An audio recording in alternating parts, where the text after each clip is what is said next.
I had a nice dream.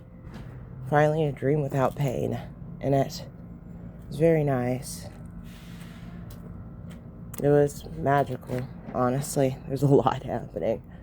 I couldn't really express it. There's no running away or anything like that.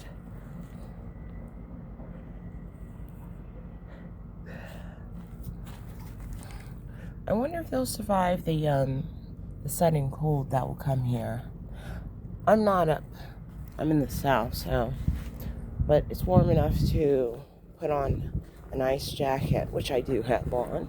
For me, anyway. For me.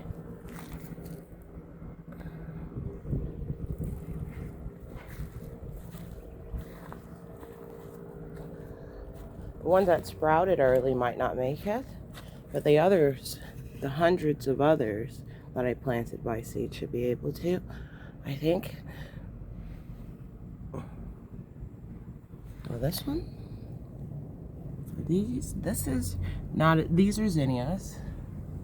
And this, I don't know exactly how to pronounce it completely. This is one of the first of the other flowers other than zinnias to pop.